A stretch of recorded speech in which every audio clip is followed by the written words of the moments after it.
السلام علیکم ناظرین، خواجہ آصف نے تہلکہ مچا دیا نیشنل اسمبلی کے اندر. بہت ہی انہوں نے فائری تقریر کی اور انہوں نے بہت سچ بیان کیے ہیں اس کے اندر اور بہت سارے حقائق رکھے ہیں.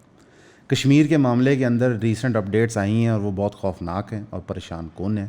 لیکن اس سب سے پہلے ہم آپ کے ساتھ دو خبریں شیئر کرنا چاہیں گے. ایک بہت افسوسناک خبر ہے ڈاکٹر حمیرہ طیبہ صاحبہ کے حوالے سے، جو سیف غازہ کیمپین رن کر رہی ہیں. اسلام آباد کے اندر دھرنا کرتے ہوئے پولیس نے پھر ان کے اوپر دھاوا بولا، ان کے بندے اریسٹ کیے اور بھاری نفری میں ہوئے کیونکہ سیف غازہ کیمپین نے تھوڑی اسٹیم پک اپ کر لی ہے. تو اب ان کے پروٹیسٹ پہ 1000 1200 1500 لوگ آتے ہیں، تو اس سے ہماری ریاستی اداروں کو خطرہ پہنچنا شروع ہو گیا. یہ بہت افسوسناک ہے کہ یار ہم چلو پاکستانیوں کے حقوق کے لیے آواز اٹھائیں تو سرکار اپنے ذاتی فائدے کے لیے ہمیں بند کر دیتی ہے، لیکن فلسطین پہ آواز اٹھانے کے لیے سرکار کیوں بند کر رہی ہے؟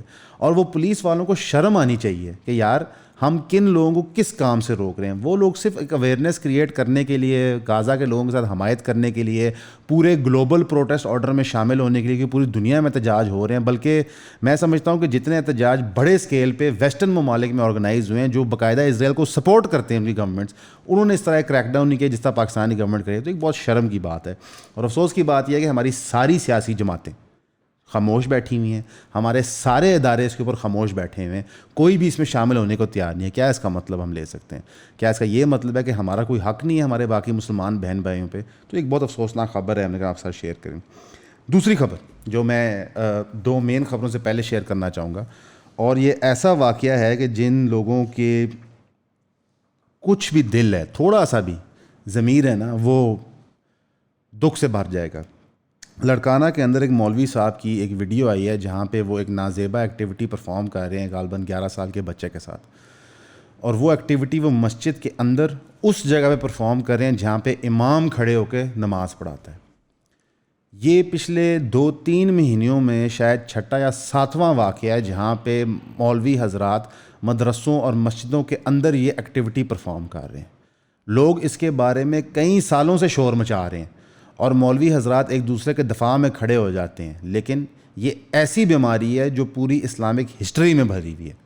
اگر آپ تبلیغی جماعت میں دیکھیں تو ان کے بڑوں نے منع فرمایا ہوا ہے کہ کوئی بھی چھوٹا لڑکا اپنے بھائی یا باپ کے بغیر تبلیغ کی جماعت میں نہیں جائے گا.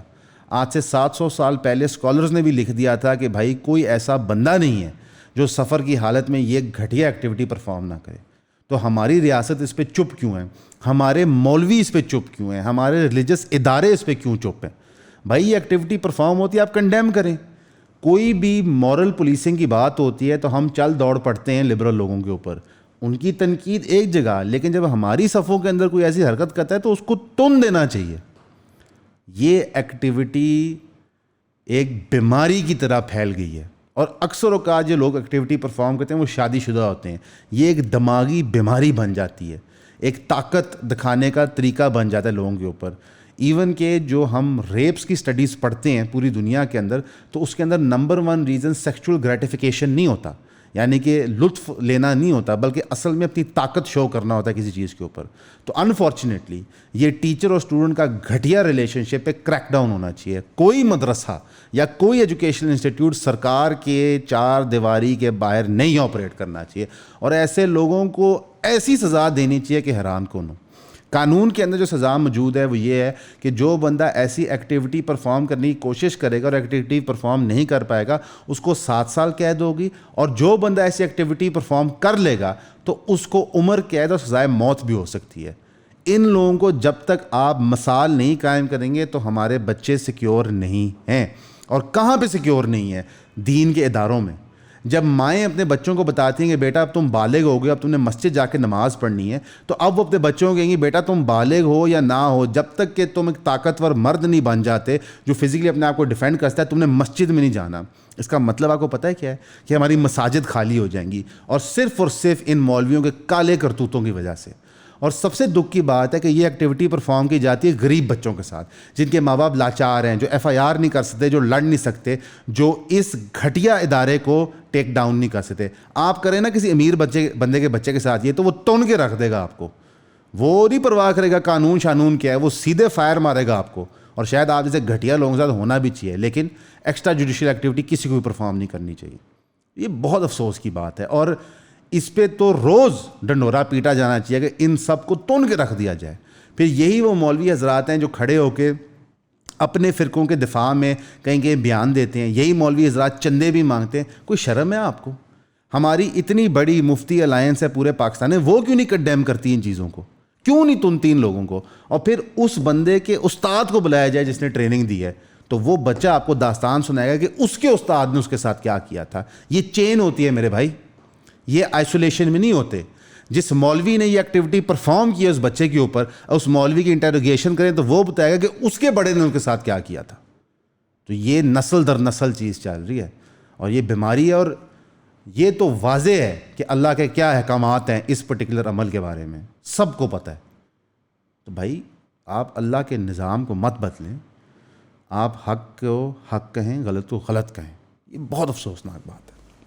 اب آتے ہیں جی مین خبر کی طرف. خواجہ آصف صاحب نے بہت دھویں دھار تقریر دی اور میں سمجھتا ہوں ان کی تقریر 100% درست تھی اور بالکل انہوں نے ٹھیک کہا ہے. عمر ایوب صاحب نے سب سے پہلے تقریر دی جہاں پہ انہوں نے کہا کہ آرمی کی انٹرفیئرنس ہے 2024 کے الیکشن میں, اور D G S P R نے جو ریسنٹلی تقریر کی تھی جس پہ ہم نے بھی تبصرہ دیا تھا, انہوں نے باقاعدہ پولیٹیکل پارٹی کی طرح ایڈ کر کے صرف پی ٹی آئی کو ٹارگیٹ کیا ہے اور انڈیپینڈنٹ جوڈیشل کمیشن بنایا جائے 9 مئی کے واقعے پہ. اس کے جواب میں خواجہ آصف صاحب نے کہا کہ جناب بالکل تسی ٹھیک کہہ رہے ہو, ہر اس بندے کو تنا جائے جس نے پاکستان کے اندر آمریت لائی ہے, انکلوڈنگ عمر ایوب کے دادا یعنی کہ ایوب خان صاحب, یعنی کہ بانی ڈکٹیٹرشپ ایوب خان صاحب کو سب سے پہلے قبر سے نکال کے پھانسی دی جائے. انہوں نے اتنے سخت لفظ استعمال کیے اور یہ وہی لفظ ہیں جو مشرف صاحب کی کنوکشن کے اندر استعمال ہوئے تھے. ہم اس سے 2 قدم آگے جاتے ہیں کیونکہ خواجہ آصف صاحب نے نیک کام کی شروعات کی, ہم انشاءاللہ اس کو پائے تکمیل تک پہنچائیں گے. ہم کہتے ہیں کہ سب سے پہلے اسکندر مرزا, پھر ایوب خان, پھر بانی P M L N Zia ul-Haq, اس کے بعد مشرف صاحب جو بانی پی ایم ایل کیوں ہیں, اور ایوب خان بانی پیپلز پارٹی تھے, اور اس کے بعد جنرل باجوہ صاحب کیونکہ بقول نون لیگ کے باجوہ صاحب نے پروجیکٹ عمران خان کیا. ان سب کو تن دیا جائے, ان کو نپ دیں, آپ بالکل نست و نابود کر دیں. لیکن خواجہ صاحب آپ نے تو خود کہا تھا کہ 2018 کے الیکشن میں آپ نے کسی جنرل کو رات کو میسج کیا تھا الیکشن رزلٹ میں مدد کے لیے, ان کا نام بھی دے دیں, ان کو بھی تن دیتے ہیں. اور جو پی ٹی آئی یہ کلیم کر رہی ہے کہ الیکشن میں ابھی انٹرفیئرنس ہوئی ہے کرنٹ ملٹری اسٹیبلشمنٹ میں, تو آپ جوڈیشل انکوائری بٹھائیں اور جس کا نام آتا ہے ان کو بھی تن دیں. یہ آدھا انصاف کچھ نہیں ہوتا میرے بھائی. جب آپ نے انصاف کرنا ہے تو آپ نے تھرو آؤٹ سیم کرنا ہے, اور ہم آپ کے ساتھ ہیں. کوئی دنیا کی طاقت آپ کے ساتھ نہ ہو, میں بکلم خود خواجہ صاحب آپ کے ساتھ ہوں کہ بالکل انصاف ہونا چاہیے. ہر ایک بندہ جس نے پاکستان کی کانسٹیٹیوشن کو مس یوز کیا, کانسٹیٹیوشنل باؤنڈریز کو پار کیا ہے اور اپنے ادارے کی پروٹوکولز کے بیونڈ جا کے کام کیا, تون دیں, چھوڑیں مت. اگر وہ ثاقب نثار صاحب ہیں انہیں مت چھوڑیں, اگر وہ آج کی چیز انہیں مت چھوڑیں, کیونکہ ہمارے ملک کے اندر پوری ریاستی اداروں نے اپنے کام کے علاوہ باقی سب کا کام کیا. یعنی کہ ریاستی ادارے کا کام ہوگا ایکس, انہوں نے ایکس کے علاوہ ساری الفابیٹس کی کارروائی پرفارم کی ہے اور ہم سب اس کا نتیجہ بھگت رہے. اس کے اوپر پی ٹی آئی نے بڑا شور مچایا اسمبلی کے اندر کہ یہ بہت زیادتی ہے. کیوں زیادتی ہے؟ پی ٹی آئی تو بیوقوف ہے, انہیں تو مان لینا چاہیے, کیونکہ پی ٹی آئی تو یہ چورن ہمیں بیچتی ہے کہ ان سے زیادہ جمہوری پارٹی کوئی نہیں ہے. لیکن یہاں پہ صاف نظر آتا ہے ڈپلیسٹی, ہپوکریسی, کہ ہماری ساری سیاسی جماعتیں اپنی مرضی کی ڈکٹیٹر کو پسند کرتی ہیں, اپنی مرضی کے چیف کو پسند کرتی ہیں, اپنی مرضی کے جج کو پسند کرتی ہیں, اصول کو کوئی نہیں پسند کرتا. جس کی وجہ سے آج ہم ایک قانونی بحران میں کھڑے ہوئے ہیں, ایک ایسی جگہ جا کے پھنس گئے ہیں وہاں سے نکلنا مشکل ہو گیا. اس وقت ایس آئی ایف سی ملک کی معیشت کو چلا رہی ہے. یہ ایک ادارہ بنایا گیا ہے جس کی سربراہی فوج کے پاس ہے, کیونکہ ان کو یقین ہی نہیں ہے کہ کرنٹ پولیٹیکل اسٹیبلشمنٹ جو ہماری ہے, جو لیڈرز ہیں, وہ ملک کی اکانومی کے بارے میں کچھ کر سکتے ہیں. اور آپ سب چپ کر کے بیٹھے ہوئے ہیں. ان الیکٹڈ آفیشلز ملک کی معیشت چلا رہے ہیں. جائیں, چیلنج ہے آپ کو کہ آپ بتا دیں کہ الیکٹڈ آفیشلز ملک کی معیشت چلا رہے ہیں. نہیں چلا رہے, اور آپ سب دیکھ رہے ہیں. تو بالکل ماضی کے بندوں کو بھی تنیں, لیکن جو آج بھی غلط ایکٹیویٹی پرفارم کرے انہیں تنیں. اس کے بعد ہم آتے ہیں کشمیر کے اوپر. ہم نے اس کے بارے میں کل بھی ویڈیو بنائی تھی اور اس پہ کچھ اپڈیٹس ہیں جو ہم بتانا چاہیں گے. ہماری پریڈکشن کے مطابق رینجرز نے وہاں پہ ایکٹیویٹی پرفارم کر دی ہے, اور نیوز سورسز کے مطابق 3 اور موقع پہ جرنلسٹ کے مطابق غالباً 7 یا 8 لوگ شہید ہو گئے ہیں سویلینز میں سے. اور وہاں پہ بہت ہی نعرے نازیبا پاکستان کے خلاف لگائے گئے, کیونکہ ظاہر ہے جس پہ بربریت ہوتی ہے, جس کے بندے مارے جاتے ہیں, تو وہ کو نارملی ریئیکٹ نہیں کرتا, وہ ایب نارملی ریئیکٹ کرتا ہے. اور رینجرز ڈسپائٹ سنڈے کو اگریمنٹ ہو جانے کے JAAC جو جوائنٹ عوامی ایکشن کمیٹی تھی اور کشمیر کی سرکار کے, اس کے باوجود ایگزٹ کرتے ہوئے جب ان پہ پتھراؤ ہوا تو انہوں نے ٹیئر گیس اور فائرنگ کا استعمال کیا. اور ہوا کیا کہ ان کو جس روٹ سے ایگزٹ کرنا تھا ٹورڈز KP, انہوں نے وہ روٹ نہیں لیا, انہوں نے وہ روٹ لیا جہاں پہ آلریڈی کراؤڈز موجود تھے جو احتجاج کر رہے تھے. تو میں سمجھتا ہوں یہ شرارت ہے کہ آپ نے لوگوں کو دکھانا تھا کہ ریٹ آف دی اسٹیٹ قائم ہے. کون سی اسٹیٹ, کون سی ریٹ؟ یہ کیسی جمہوریت ہے کہ جہاں پہ سارے صوبوں کے اندر آپ کو ملٹری فورسز لاگو کرنی پڑ رہی ہیں, چاہے وہ بلوچستان ہو, چاہے KP ہو, چاہے وہ انٹیریئر سندھ ہو رینجز کی شکل میں. صرف پنجاب کے اندر ابھی تک آپ نے لاگو نہیں کی, لیکن ان قریب ہمارا خیال ہے وہ بھی ہو جائیں گی, کیونکہ جو مہنگائی برپا ہونے لگی ہے, جو بربریت ہونے لگی ہے, تو آپ کو لاگو کرنی ہی پڑنی ہے. تو یہ بڑی بڑی تقریریں اور گفتگو کسی کام کی نہیں ہے. جوائنٹ عوامی ایکشن کمیٹی نے کہا ہے کہ فی الحال ہم نے احتجاج روک دیا ہے, اور جو گورنمنٹ نے نوٹیفیکیشنز جاری کی ہیں اگر ان میں صداقت ہوئی, ہم لیگلی دیکھ رہے ہیں, اور ان میں کوئی ایکشن نظر آیا تو پھر تو ہم صرف مظفر آباد جا کے سیلیبریٹ کریں گے ہماری تحریک کی فتح. لیکن اگر اس کے اندر کوئی 2 نمبری ہوئی جس طرح پہلے ہوئی تھی, کیونکہ ان کا معاہدہ پہلے بھی ہو چکا ہے اسی سرکار کے ساتھ جو کشمیر میں, تو پھر ہم نہیں چھوڑیں گے. یعنی کہ ہمارے لوگ ہمارے گورنمنٹ کی زبان پہ ٹرسٹ نہیں کرتے, ہم نے اتنے دغا اور دھوکے دیے ہیں. تو میرے بھائی یہ بہت افسوسناک صورتحال ہے.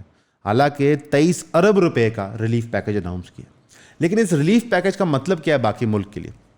ظاہر ہے یہ جو خسارہ ہے یہ کہیں سے تو پے بیک ہونا ہے, تو باقی ملک پہ برڈن آئے گا, اور شاید آنا بھی چاہیے, کیونکہ ہم لوگ اپنے حق کے لیے کھڑے نہیں ہوتے, ہم لوگ اپنی گورنمنٹس کو چیک نہیں کرتے, ان کو انڈلٹریٹڈ پاور دے دیتے ہیں, اور اسی چیز میں پھنسے رہتے ہیں کہ میرا لیڈر بہتر یا تمہارا. اصل میں تو ہمیں دیکھنا چاہیے پالیسی کیا ہے اور اس کے مطابق ریئیکٹ اور ایکٹ کرنا چاہیے.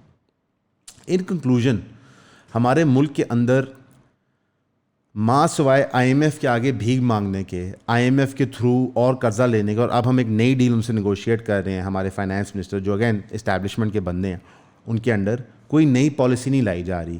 شہباز شریف صاحب نے IMF کو انشور کیا کہ ہم الیکٹریسٹی کے بلز, الیکٹریسٹی کے ریٹس اور پیٹرول کے ریٹس بڑھائیں گے اس بجٹ کے اندر, کیونکہ ہم نے ظاہر ان کو پیسے ریٹرن کرنے ہیں.